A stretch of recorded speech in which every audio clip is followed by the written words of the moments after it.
Периодот од 1953 до 63-64 година е доста карактеристичен период. На изглед изгледа дека ништо не се случувало, меѓутоа тоа е еден период кај што има доста настани и личности кои што одиграле позитивна или негативна улога. По смртта на Сталин во 1953 година дојде до постепено ослободување од притисоците од страна на информбировските земји, кое на надворешен план доста ги релаксира состојбите. Но и покрај воведувањето на работничкото самоуправување, иницирано како потреба да се направи разлика со тие земји, суштествени промени на улогата на комунистичката партија не се направени. Таа само се преименува во Сојуз на комунистите, но со тоа не се напушти култот на Јосип Броз Тито. Партиската контрола беше присутна во сите сфери на општествениот живот. Водечка политичка личност во Македонија беше Лазар Колишевски како прв човек во партијата. Кратко време од нецела година остана председател на извршниот совет. Но со тоа не се промени бирократската раководна матрица во органите на власта, бидејќи на водечкото партиско место Колишевски ќе остане се до јули 1963 година, кога е заменет со Крсте Црвенковски.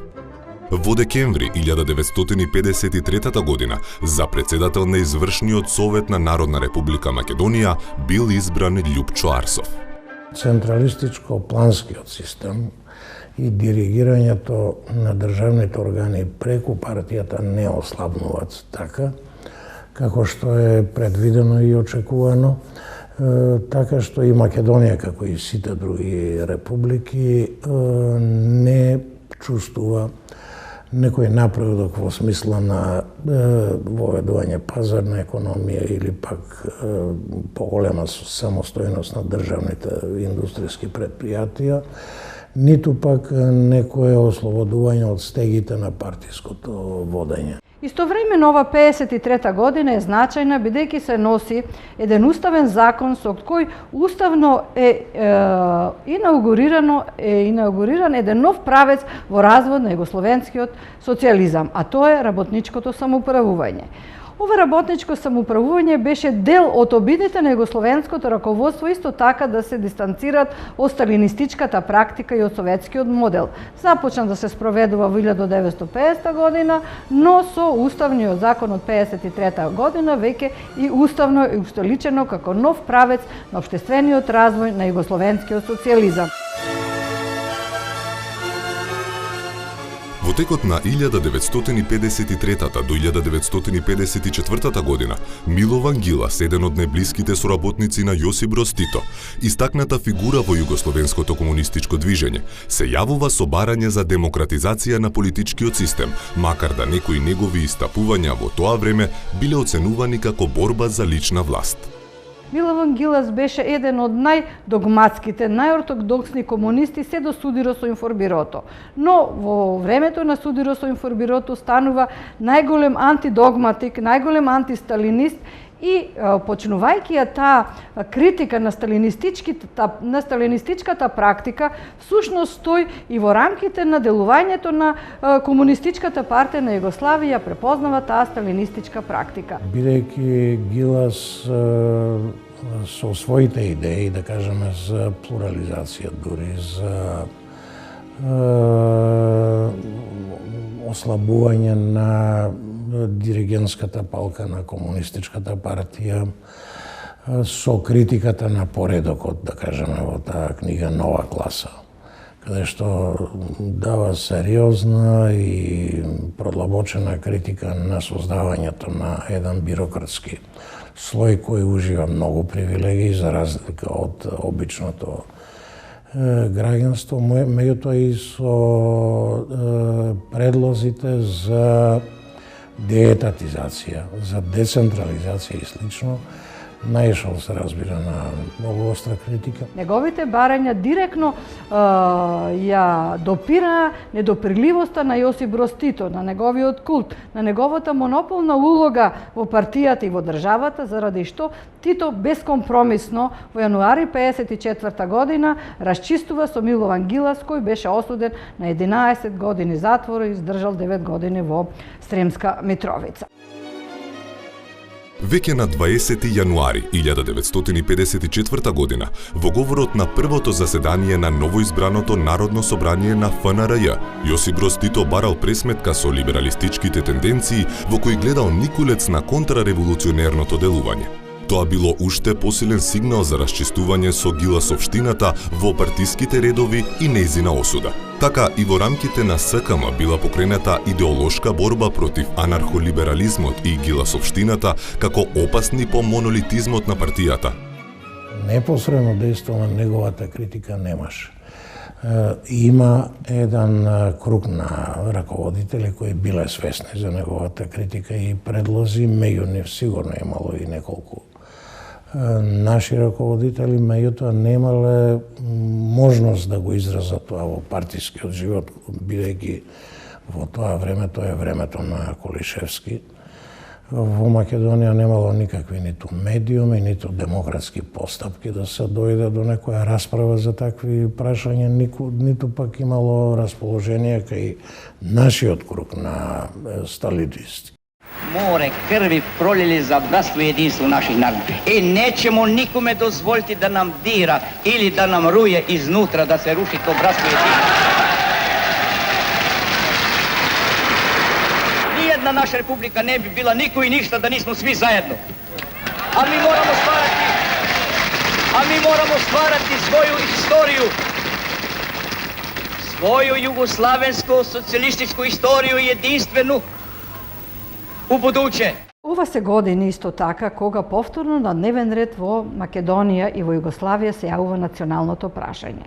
Имено при крајот на 50-тите години, кога сите веруваат дека конечно со паролата на братството и единството и со авнојските решенија, националното прашање е решено врз равноправност на народите, врз едни демократски принципи, тоа повторно избива на преден план.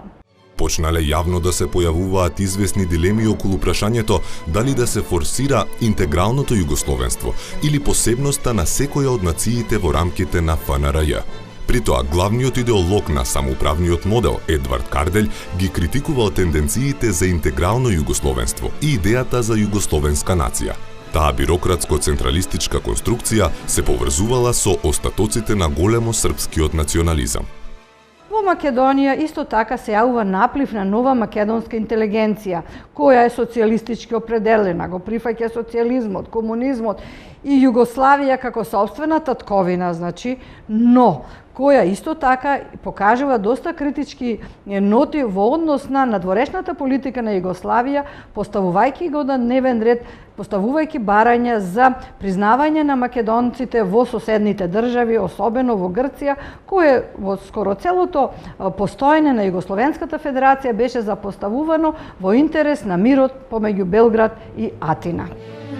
Истовремено биле присутни критики изречени кон Централниот комитет на СКМ дека работи под команда на Централниот комитет на СКЈ и дека таму, иако биле комунисти, имало луѓе кои на Македонија гледале од аспект на големо србизам, дека КПМ е типично југословенска, дека за се бара благослов од Белград и така натака.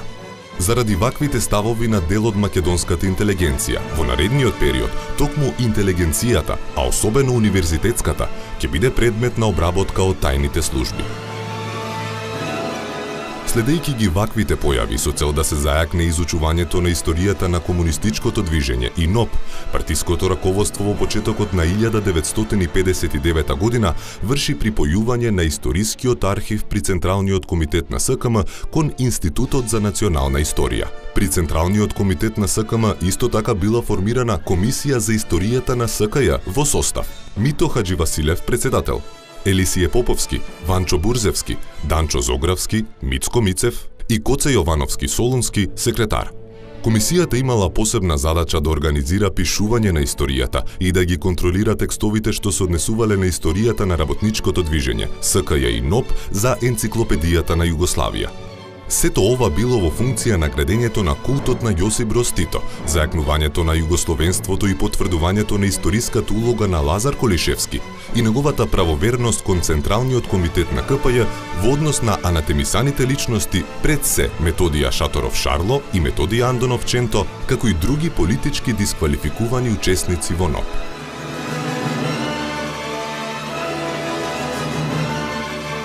По седмиот конгрес на СКЈ била создадена и поволна клима во однос на поранешните осуденици по линијата на Информбирото. Веќе на 15 мај 1958 година, Централниот комитет на СКЈ испратил циркуларно писмо до републичките партиски раководства и до околиските комитети на СК, во кое се третира прашањето за повторен пријам на поранешните информбировци во партиските редови. Тоа го согледало раководството и Ранковиќ, тогашниот главен шеф и на УДБА и на целата безбедносна структура во тогашна Југославија, во рефератот во Сојузно собрание, образложувајќи ги состојбите во акцијата против информировците, кажа дека за жал 48% од апсените фактички се погрешно, неоправдано, без потреба апсени, и апсени се, со тоа им се разбира кршени основните човекови права. На истата проблематика била посветена седницата на извршниот комитет на Централниот комитет на СКМ од 30 јуни 1958 година. Извршниот комитет констатирал дека околиските и општинските комитети ги регистрирале во својата евиденција сите поранешни информбировци и во духот на писмото ги поделиле во 4 категории. Зависно од мислењето на контролните партиски комисии при околиските комитети на СКМ, а во тесна соработка со службата за внатрешни работи, можеле да бидат прегрупирани од потешки кон полесни категории, иако критериумите не биле насекаде изедначени. На крајот, дел од нив добиле шанса за повторен прием во редовите на партијата. До почетокот на 1964 година, Републичката УДБА регистрирала 2604 поранешни приврзеници на резолуцијата на Информбирото. Дискусиите при крајот на 50-тите години околу одделни проблеми од меѓунационалните односи посебно биле актуализирани во активностите за донесување на новиот устав на ФНРЈ од 1963-та, како и при подготовките за 8-миот конгрес на СКЈ во 1964 година. Продолжи манирот на уставните промени кои што се случуваа. Се разбира дека тоа не беше само македонски феномен, тоа беше југословенски феномен, но некои работи што влегоа во уставните промени во Социјалистичка република Македонија, според мене, доста негативно се одразија понатамо во градењето на општествените односи и особено во градењето на меѓунационалните односи. Притоа, појавените меѓунационални разлики внатре во навиду монолитниот сојуз на комунистите станале повидливи во 60-тите години, а ќе кулминираат со бројни персонални смени во највисоките раководства во почетокот на 70-тите години. Во тој систем, каде што реков, безбедносните сили на системот, војската, инсистираа на централизам, на цврста рака и моќ на Белград, секој оно што се залагаше за некакви национални идеи и подигање на национална свест и барање на права на една нација, на еден народ, како што е македонскиот народ, хрватите имаа свој такви личности, тие луѓе беа сметани како непријатели државни до степен на нивна физичка ликвидација. Во овој период, печат на сеопштата политика во Народна република Македонија дале повеќе личности, пред се кадри од раководството на СКМ, кои истовремено имале функција на председатели, подпредседатели или членови на извршниот совет на Народна република Македонија, меѓу кои Љупчо Арсов, Крсте Црвенковски, Страхил Гигов, Александар Грличков, Вера Ацева, Ристо Џунов, Мито Хаџивасилев, Благој Попов, Трајче Грујовски, Асен Симичиев, Кемал Сейфула, Гога Николовски, Мориц Романо, Ангел Чемерски и други. Само мал дел од овие личности пројавиле одделна индивидуалност и самостојност. Тие генерално ги следеле во најголем степен директивите на сојузните партиски и државни форуми. На планот на стопанството ова е период во кој е напуштена колективизацијата на селото, која покажала погубни економски резултати. Не можејќи повторно да го заживее запустеното земјоделско стопанство, уништената стока и во недостиг на земјоделска орадија и механизација, македонското селанство масовно мигрира од селото во приградските и градските населби, со што се испразниле неколку стотици села. При тоа, во периодот од 1954 до 1958 година, тече и процесот на интензивно иселување на турците од Македонија, при што се иселиле околу 140.000 турци. Нивното место било пополнувано со механичкиот прилив на муслиманско население од Босна, Санџак, Косово и Јужна Србија, во најголем дел албанци. При тоа властите не можеле да се справат со ваквото населување на Македонија, кој ќе предизвика видливи промени на етничкиот состав. Само мал дел од дојдените албанци барале да реемигрираат во Турција, декларирајќи се како турци. Позабавената индустриализација за време на судирот на КПЈ со Информбирото во периодот од 1953 до 1964 година, Републиката била зафатена од процесот на индустриализација, при што били изградени и пуштени во погон повеќе крупни капацитети во текстилната, кожарската, дрвната, металопреработувачката индустрија, а потоа и во електроенергијата, рударството, металургијата, неметалите, хемиската индустрија и така натака. Во градежништвото се оформуваат неколку крупни предпријатија кои апсорбирале неколку илјади работници. Во сообраќајот се изградила мрежата на главните автомобилски патишта. Започнала изградба на туристички објекти. Сето тоа придонесло кон видлив развој на Републиката.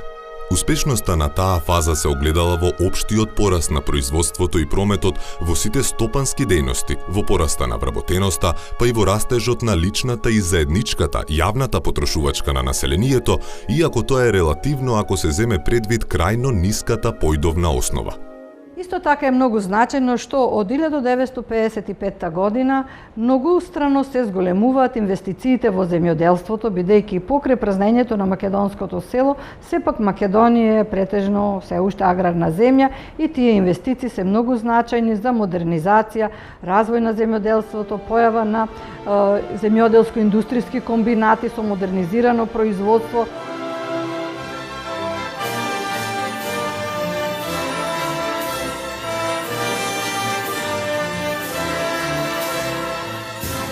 Во тоа време, заради тие дефицити и неусогласености, се формирани некои сојузни фондови за забрзан развој на неразвиените републики, од кои Македонија почна да влече некои средства, меѓутоа Македонија практично немаше кадровска инфраструктура, технократска инфраструктура која може тие капацитети, тука беа да кажеме Скопска железара, Фени, Емо, Охрид, повеќе рудници, Бучин да кажеме и слично, кои може да дадат непосредно повеќе ефекти или пак да кажеме да ја повлечат преработувачката индустрија, конзервната индустрија и слично. Имаме економски развој, но резултатот на тој економски развој не е пред се резултат на ангажирањето на раководните кадрови во Македонија, туку пред се е резултат на нашите работници од транспорт, нивните дознаки тука и големите заеми кои што тогаш се создадоа со надеж дека ќе бидат во догледно време вратени. Заради потребата самоуправниот модел на кој безрезервно се инсистирало да се примени во сите сфери и на сите нивоа на општествениот живот, собранието на ФНРЈ на 7 април 1963 година донело нов устав, популарно наречен Повелба на самоуправувањето. Така работничкото прераснува во општествено самоуправување. Со тој устав на голема врата се промовира социјалистичкото самоуправување, како што се нарекуваше, а тоа исто така може слободно да се каже дека тој систем на уредување не ја издржа пробата на времето, не го издржа притисокот на времето. Со уставот е променето името на државата ФНРЈ во Социјалистичка Федеративна Република Југославија, СФРЈ. Функцијата председател на Републиката била одвоена од функцијата председател на Сојузниот извршен совет. Во согласност со Сојузниот, на 12 април бил донесен Уставот на Сојузна Република Македонија, која дефинирал Републиката како државна социјалистичка демократска заедница на народот на Македонија, заснована врз власта на работниот народ и самоуправувањето. При крајот на мај бил избран нов извршен совет на собранието на СРМ, чиј председател е Александар Грличков, а подпредседатели доктор Асен Симиджиев и Кемал Сейфула. Александар Грличков, припадник на работничкото и комунистичкото движење, учесник во НОП, доктор по политички науки и универзитетски професор, спаѓа во најзабележителните кадри од македонските представници во Белград по 1969 година. За Грличков можам да кажам дека беше еден од најпрогресивните и најнедогматски мислители и раководители на тоа време. Тој и во партијата која беше на високи функции зборуваше за тоа дека треба да се поврземе со либералните сили на така наречениот евросоцијализам и еврокомунизам на Западот, во Франција, во Италија, и врзувањето за нивните политички сили од страна на Сојузот на комунистите и на тогашните политички сили во Југославија беше еден прогресивен чекор.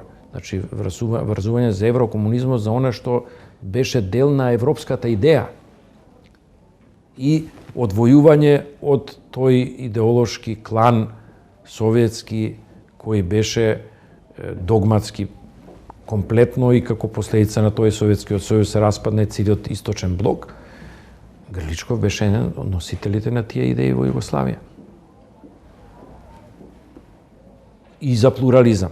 Ако се видат и неговите текстови од тоа време пишувани, тие многу работи кои денес се случуваат, тогаш ги има предскажано. Уште еден од македонските лидери ќе остави особен печат во делувањето на сојузните форуми, но особено врз развојот на Социјалистичка Република Македонија.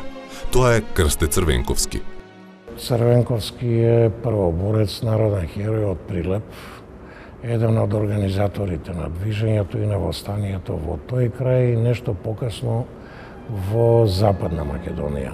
Некаде 1942 година е уапсен и пренесен во затворот во Тирана, каде што лежал долго време, меѓутоа со една група партизани бега оттаму и се приклучува повторно на главниот штаб и слично. И не учествувал во АСНОМ или пак во иницијативниот комитет, односно иницијативниот одбор за АСНОМ, не припаѓал на партиската бирократија. Тој заминува во Белград 58 година и во рамките на Југословенската федерација сепак човек од една таква република која што тогаш се пробива, нели, да речеме во 20 милионскиот народ, 2 милиони жители од Македонија, добива место да биде министер за просвета и култура, така се викаше тогаш. Значи покрива два клучни ресори во Југословенската федерација. Во јули 1963 година бил избран за председател на извршниот комитет на председателството на Централниот комитет на СКМ. Така поречиси 2 деценискиот партиски примат на Лазар Колишевски, тој ќе го преземе челното место во СКМ.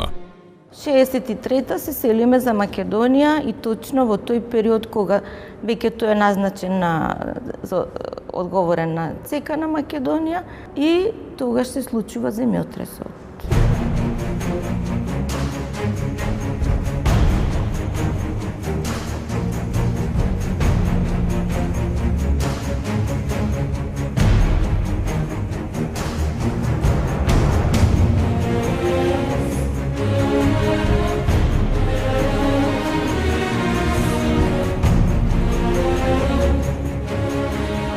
Скопје Скопје е погодено од силен земјотрес, така што најголемиот ангажман на сите водечки личности во овој период, особено на Црвенковски и други кадри, била санацијата на настанатите штети, помош на населението и обнова на градот. Во обновата учествувала Југословенската федерација и многу странски земји, заради што Скопје бил наречен град на солидарноста, но истовремено бил прогласен и за отворен град. Така, заедно со брзата обнова и изградба, во него се случувала вистинска демографска поплава и видливо се променила етничката карта на градот. Тој механички прилив остави трајни негативни последици во неговиот природен и економски развој.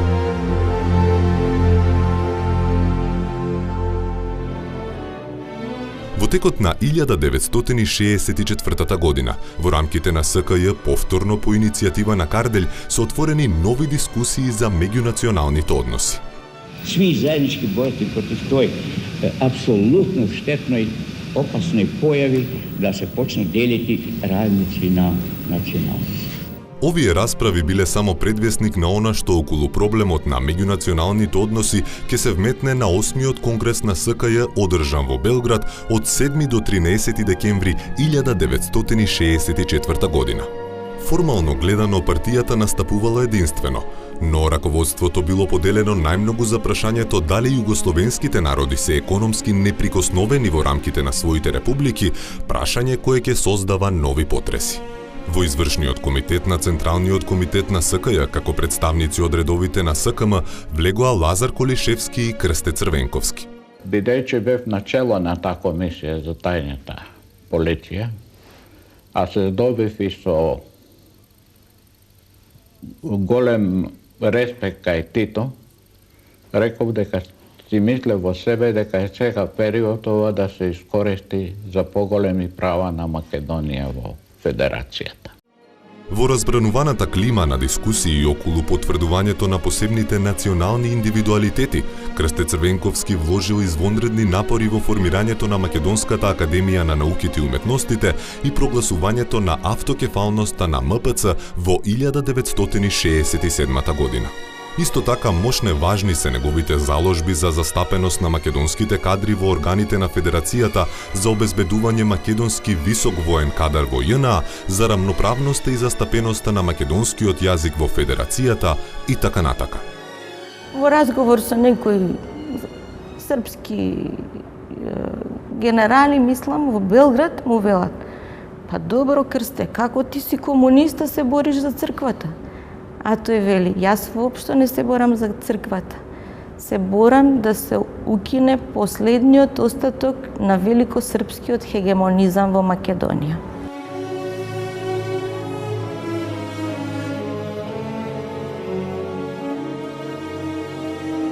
Во 60-тите години, особено во средината на 60-тите години, кога во Југославија влегува во една тешка стопанска криза, кога југословенското стопанство треба да се отвори на Европа, но е многу неконкурентно. Македонија назадуваше економски. Та во рамките на Федерацијата се сметаше за суровинска република, за република што ги снабдува другите со рудни богатства, суровини, земеделски производи, евентуално енергија и слично. Не само Македонија, мислам и Црна Гора, Косово веројатно, па и Босна назадуваа во развојот, бидејќи немаше слободен пазар. Истото се однесуваше и на меѓународната размена. Западниот развој се покажа помоćен, побрз, поцелосен и за да се одржи економијата во Југославија беше неопходно да се направат реформи, таа да се отвори нејзиното стопанство, да се отвори према запад, према западно стопанство. Најкрупна реформа беше онаа што почна 1965 година и се покажа дека југословенското стопанство, тоа вклучително и македонското, не се во состојба да се вклучуваат брзо и ефикасно во западните пазари. Не можеа да се одржат доста предпријатија. Почнаа да паѓа производството, не беа во состојба да одржат бројот на вработените и прв пат во историјата на таа Титова Југославија од 1946 да кажеме до крајот намален е бројот на вработените во 1966 година. Резултатите од ова реформа, наместо напредок, стопански напредок, ќе резултираат во голема невработеност. За да ја реши невработеноста и социјалната криза, Јосип Броз Тито, прв од сите комунистички, социјалистички лидери во тоа време во Европа, ги отвора границите на Југославија и почнува извоз на привремена работна сила од Југославија во европските и во неевропски држави. Привремената работа на нашите работници во странство. Кога размислува човек дали тоа беше позитивно или негативно, можам да кажам дека беше позитивно за одржување на некој мир во државата. Меѓутоа, негативно беше за развојот на самата држава. Македонските кадри, кои што раководеа со Социјалистичка република Македонија, не наоѓаа причина повеќе да се ангажираат за да се најде решение за излез од економската криза. И покрај развојот на општественото самоуправување и обидите за воведување на пазарни законитости во стопанството, во сферата на политичките односи останал недопир над монополот на СКЈ и на партиско-државната хиерархија на власта, при што особено зајакнало улогата на службата за државна безбедност како оттуѓена моќ над општеството. Соочен со огромната моќ која била сконцентрирана во оваа служба, а чии конци ги држал Александар Ранковиќ, Јосип Броз поведува наводна борба против бирократизмот и централистичките тенденции. Многумина аналитичари однадвор и однад пресметаа дека Александар Ранковиќ ќе биде наследникот на Јосип Броз Тито, но за жал Тито, за да ги реши внатрешните проблеми, го жртвува својот дотогаш можеби најблизок си работник Александар Ранковиќ, кој дотогаш без поговор, водејќи ја службата за внатрешни работи и УДБА, расчистувал со сите идеолошки и политички неистомисленици. И со тој фамозен четврти пленум 66 година, кога е сменет Александар Ранковиќ, многу често тоа се поедноставува и сензационалистички се зборува дека се работело за прислушување од страна на службите на Тито и на некои други функционери, меѓутоа мислам дека тоа повеќе бил еден повод да се најде за компромитација на тие политички сили, но основната причина зашто тоа се има случајно е промена на курсот на државата кон поголема децентрализација и неизина постепена либерализација. 65-6 година во Македонија веќе доаѓа еден друг круг на раководители кои се сметаат за водители од либерална провенијанција, како што се Крсте Црвенковски, подоцна Славко Милосавлевски, Александар Грличков и повеќе други.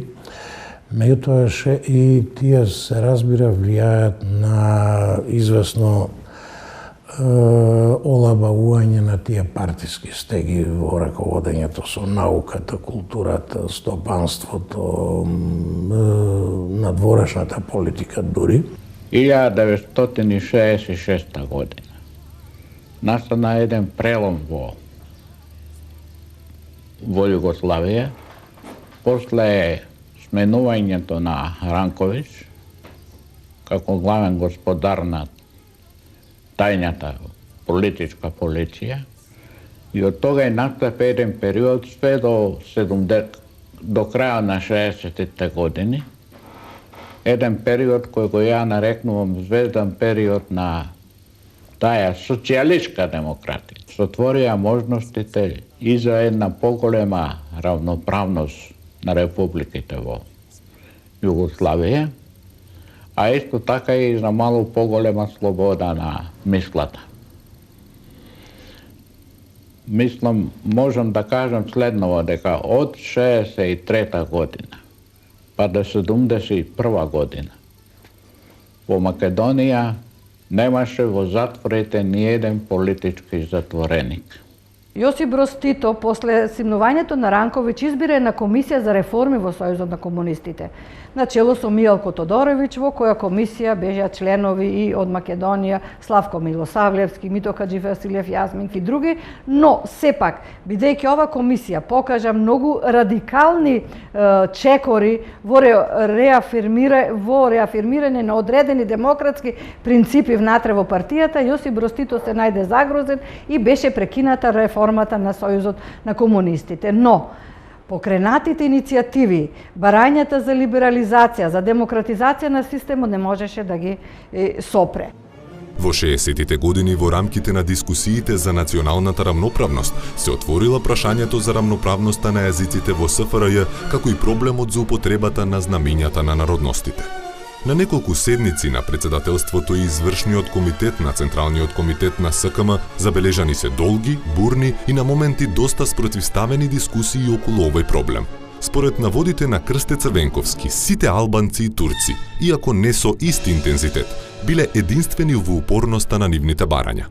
Косовските албанци биле далеку поенергични во органите на Федерацијата, каде што имале силна поддршка од страна на словенците и хрватите. 68 година се познати демонстрациите на албанската народност на Косово и Метохија со барање за употреба на албанското знаме. А истите тие случувања од ноември 68 година по косовското сценарио ќе се префрлат и во Македонија и во декември во Тетови Гостивар се случува демонстрации на албанците кои бараат употреба на албанското знаме.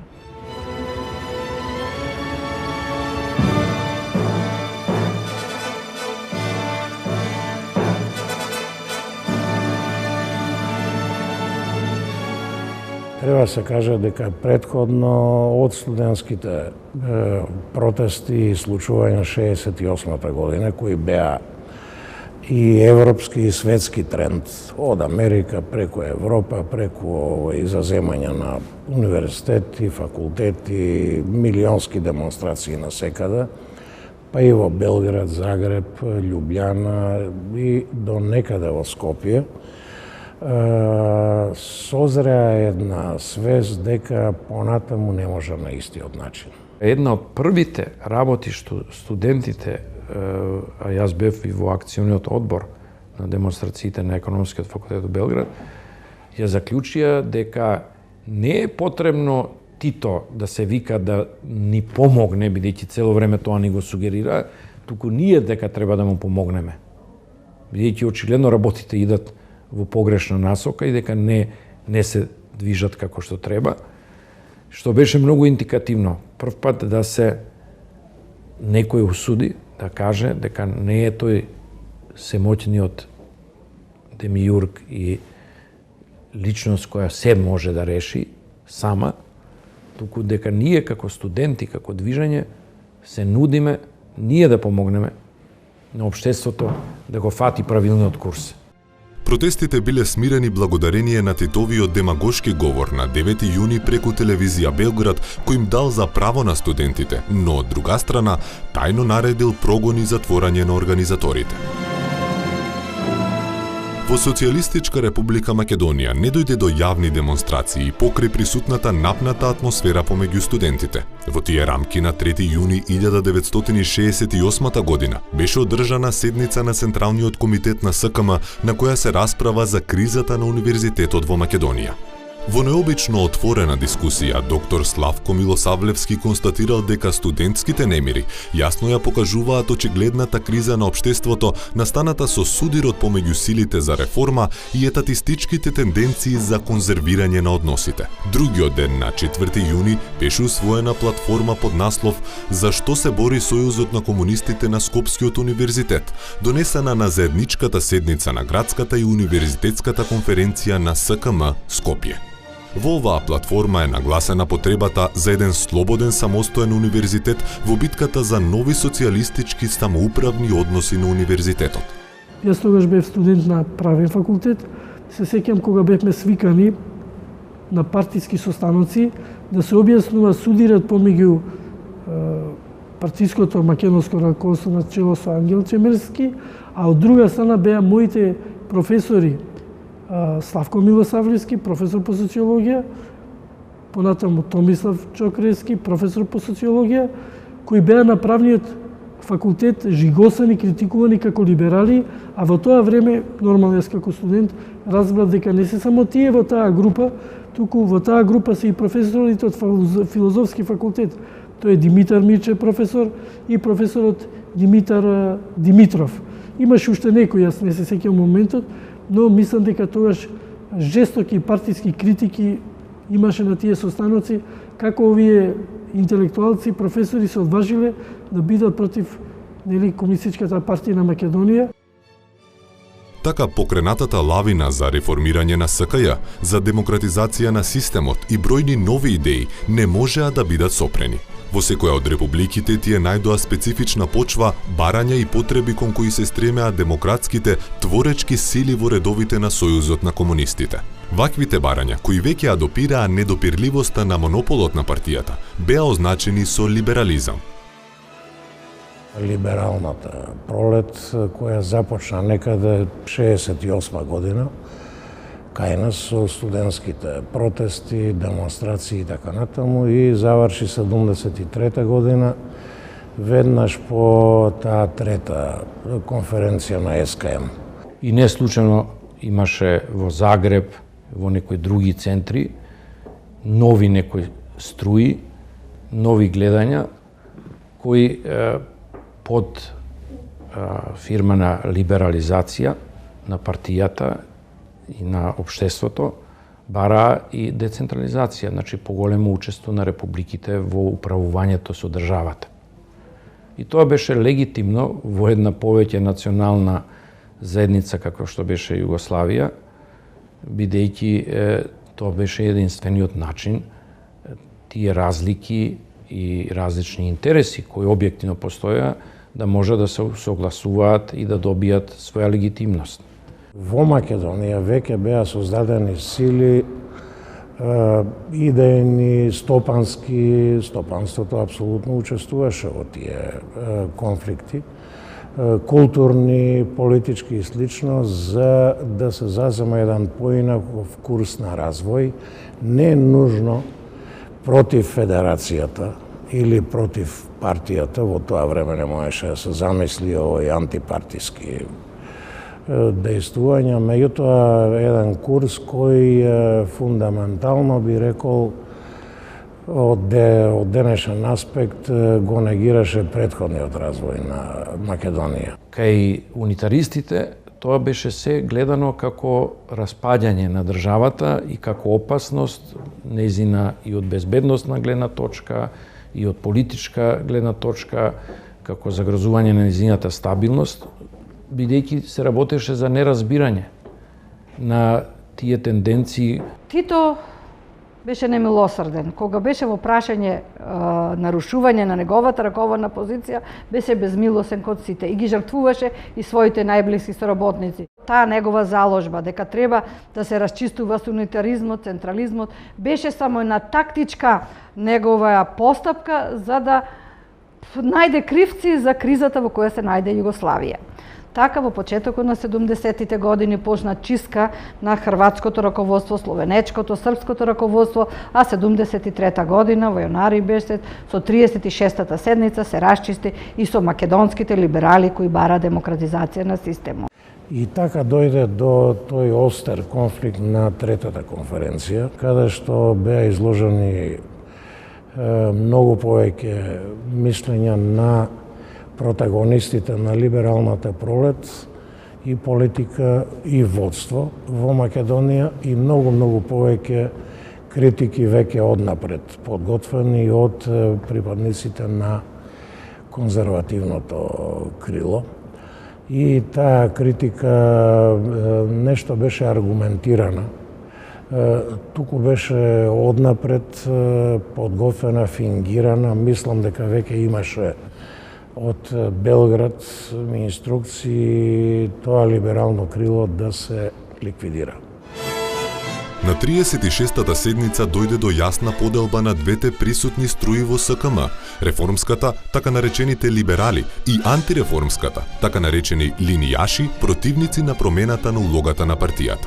Главни застапници на линијата на партијата и критичари на либерализмот на оваа седница биле Васка Дуганова, Благој Попов, Мито Мицајков, наспроти групата прогласена за либерална, Крсте Црвенковски, Славко Милосавлевски, Ќамуран Тахир, Томислав Чокревски, Димитар Мирчев, Љупчо Арнаудовски. После третата конференција на СКМ доаѓа 36-та и 7-та седница на Централниот комитет, каде што е практично извршена до крај идентификацијата на така наречената антипартиска група или либерално-граѓанска група и се разбира ликвидацијата, односно екзекуцијата. Тоа е завршено на таа 37-ма седница. Меѓу тие две седници најмногу од членовите либерали на водствата се принудени на оставки. Почнува процесот на исклучување од партијата и исклучување се разбира од јавниот живот, најчесто и на пензионирање барем на постарите припадници. Такви чистки беа забележени уште во сталинистичкиот период, меѓутоа овдека беа многу по масовни, многу по јавни, со секојдневни објавувања во медиумите на тие што заради самокритика дале оставка или пак се исклучени, казнети партиски, пензионирани на факултетите и слично. Во контекст на пресметките од страна на председателството на СКЈ со либералите од одделните републички партиски раководства, Лазар Кулишевски истапува против Крсте Црвенковски како наводен носител на шовинизмот во другите републики и за предводник на групата либерали во Македонија. Главен беше онај кој ја наследив начело на ЦК. И он ја искористи оваа хајка против хрватите, да каже дека и овде има не само либерализам, него он ме обвини на 22-та седница кога бев ја отсете, дека во други републики сум развивал шовинизам. Со сплет на околности и некои работи што му се припишани и некои погрешно прочитани во однос на статусот на србите во Хрватска, значи тука веќе беше подпишано неговото ликвидирање, да кажам така. Како што ги жртвува и Гилас, и Ранкови, што и лесно ги расчисти и со овие интелектуалци во партијата, во македонскиот кадар, како што беше Крсте Црвенковски, тој беше еден од милениците на Јосип Броз Тито, може би прв од македонските комунистички кадри кој имаше големо реноме.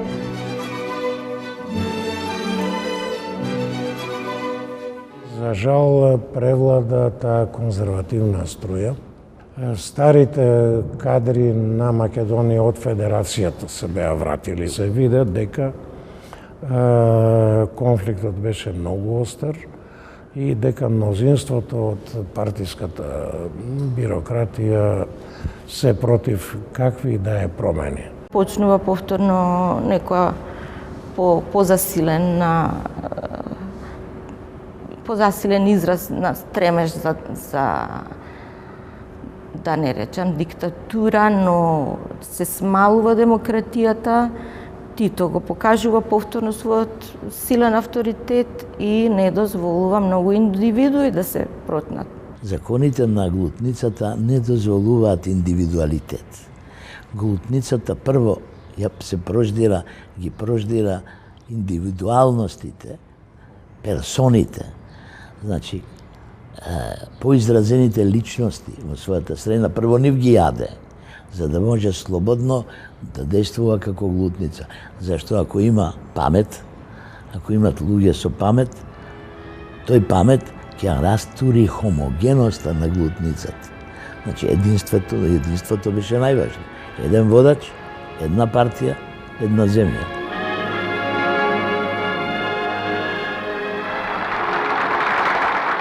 Денес во литературата, па и во другите републики, имаат оценки дека либералната пролет во Македонија не била така изразена како во Хрватска, Србија или Словенија, дека немала некоја концепција, дека се сведувало се на лични односи во водствата, кажеме дури лични односи меѓу Колишевски и Црвенковски.